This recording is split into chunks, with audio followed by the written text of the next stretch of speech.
हमारे देश में करीब 2 करोड़ 60 लाख की सिख आबादी रहती है।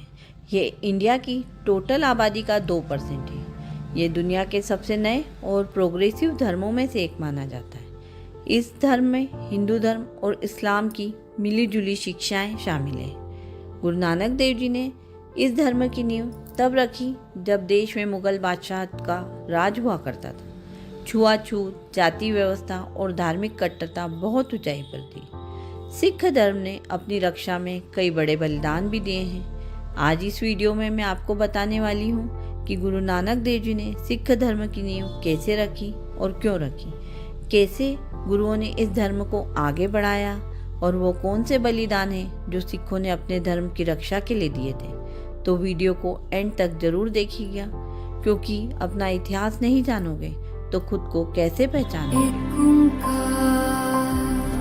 आज जब हम बराबरी, आज़ादी और ह्यूमन राइट्स की बातें करते हैं तो हमें लगता है ये सब हमेशा से ही ऐसा था। लेकिन सच्चाई यह है कि अगर आप 500 साल पीछे चले जाएं तो दुनिया बिल्कुल अलग थी।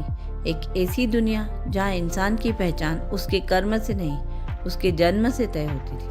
और उसी दुनिया में एक ऐसी सोच ने जन्म लिया जिसने कहा ईश्वर एक है और इंसान बराबर है। यह कहानी है सिख धर्म की।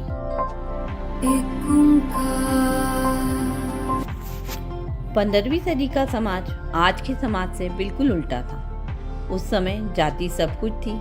अमीर और गरीब के बीच एक ऐसी दीवार थी जिसे कोई पार नहीं कर सकता था। औरतों को बोलने का हक नहीं था। और धर्म इंसान को जोड़ने के बजाय उसे डराने लगा था। लोगों से कहा जाता था, तुम नीची जात में पैदा हुए हो, तुम ईश्वर के पास नहीं जा सकते हो। सवाल पूछना गुनाह है। ईश्वर का नाम लिया जाता था, लेकिन इंसान को धर्म के नाम पर कुचला जाता था। और इसी माहौल में एक बच्चा बड़ा हो रहा था जो सवाल पूछने से डरता नहीं था। 1469 पंजाब के तलवंडी गांव में एक साधारण परिवार में गुरु नानक देव जी का जन्म हुआ। ना कोई ताज, ना कोई गद्दी, ना कोई चमत्कारिक कहानी, लेकिन बचपन से ही उनका मन अलग दिशा में चलता था। जब दूसरे बच्चे खेलते कूदते थे, गुरु नानक देव जी चुप बैठकर सोचते रहते थे। वे हमेशा सवाल पूछते थे, ईश्वर कहाँ है? क्या ईश्वर सिर्फ अमीरों की सुनता है? अगर ईश्वर सबका है तो फिर इंसान अलग अलग क्यों है? ये सवाल उस समय के समाज के लिए खतरनाक थे। जैसे जैसे गुरु नानक देव जी बड़े हुए, उन्हें साफ दिखाई देने लगा कि धर्म का इस्तेमाल लोगों को बांटने के लिए हो रहा है। कुछ लोग सिर्फ कपड़े बदलकर खुद को पवित्र समझते थे, कुछ लोग खुद को दूसरों से ऊपर मानते थे। गुरु नानक देव जी ने पहली बार खुलकर ना कहा। उन्होंने कहा, अगर दिल साफ नहीं है तो बाहर की सफाई किस काम की? अगर इंसान इंसान से नफरत करता है तो ईश्वर का नाम लेने का क्या मतलब? गुरु नानक देव जी ने जब समाज के सामने एक ओमकार कहा तो यह सिर्फ एक धार्मिक वाक्य नहीं था, यह उस समय की पूरी व्यवस्था को चुनौती देने वाला विचार था। एक ओमकार का मतलब था ईश्वर एक है। लेकिन असली सवाल यह था कि अगर ईश्वर एक है तो फिर इंसान क्यों बटे हुए हैं? क्यों कोई ऊंचा है, क्यों कोई नीचा? क्यों किसी को मंदिर में घुसने दिया जाता है और किसी को नहीं? गुरु नानक देव जी ने स्पष्ट कहा, अगर ईश्वर एक है तो हर इंसान बराबर है। यह बात उस समय बहुत लोगों को असहज कर देती थी, क्योंकि यह सोच उन लोगों की ताकत छीन लेती थी जो धर्म के नाम पर दूसरों पर राज करते थे। गुरु नानक देव जी ने धर्म को इमारतों और रस्मों से बाहर निकाला। उन्होंने कहा, धर्म यह नहीं है कि आप कितनी बार प्रार्थना करते हो, धर्म यह है कि आप इंसान के रूप में कैसे जीते हैं। उन्होंने लोगों से पूछा, क्या आप मेहनत की कमाई खाते हो? क्या आप झूठ बोलकर आगे बढ़ते हो? और क्या आप कमज़ोर के साथ खड़े होते हैं या नहीं? उनके लिए अच्छा इंसान बनना सबसे बड़ी इबादत थी।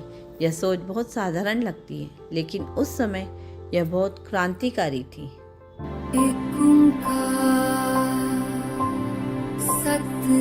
गुरु नानक देव जी किसी एक जगह बैठकर उपदेश नहीं देते थे। वे चलते थे, यात्राएं करते थे, उनकी यात्राओं को उदासियां कहा जाता है। लोगों के बीच जाते थे, वे राजाओं से भी बात करते थे और आम इंसान से भी। उन्होंने हर जगह एक ही बात दोहराई, ईश्वर डर से नहीं सच्चाई से मिलता है। उन्होंने कभी यह नहीं कहा मुझे मानो, उन्होंने हमेशा कहा खुद सोचो और सच को मानो। यही वजह थी कि उनकी बातें हर धर्म, हर समाज और हर वर्ग तक पहुंची। लोगों के मन में एक ही सवाल था कि गुरु नानक देव जी के बाद हमारा अगला गुरु कौन होगा, अब हमारा क्या होगा। अक्सर ऐसा होता है कि महान इंसान के जाने के बाद उसकी सोच धीरे धीरे कमजोर पड़ जाती है, लेकिन यहाँ ऐसा नहीं हुआ। गुरु नानक देव जी ने यह स्पष्ट कर दिया कि धर्म किसी एक व्यक्ति का नहीं। उन्होंने गुरु अंगद देव जी को चुना, सिर्फ इसलिए नहीं कि वे करीब थे, बल्कि इसलिए कि वे उस सोच को समझते थे, और यहीं से गुरु परंपरा की शुरुआत हुई। गुरु अमरदास जी ने लंगर को सिख जीवन का अहम हिस्सा बना दिया। नियम साफ रखा था उन्होंने कि गुरु दर्शन से पहले हर व्यक्ति लंगर में बैठेगा, राजा हो या गरीब, ऊंची जाति हो या नीची, सब जमीन पर बैठेंगे और एक जैसा खाएंगे। यह सिर्फ खाना नहीं था, यह रोज रोज समाज को बराबरी सिखाने का तरीका था। लंगर ने बिना भाषण दिए लोगों की सोच बदल दी। गुरु अर्जन देव जी ने एक बहुत दूर की सोची। उन्होंने सोचा कि अगर विचार सिर्फ मुंह से मुंह तक जाएंगे तो समय के साथ बदल सकते हैं। इसलिए उन्होंने गुरु ग्रंथ साहिब जी को संकलित किया। इसमें सिख गुरुओं के साथ साथ दूसरे संतों की वाणी भी शामिल थी। इसका मतलब साफ था, सिख धर्म किसी एक आवाज का नहीं, सच की हर आवाज का सम्मान करता था।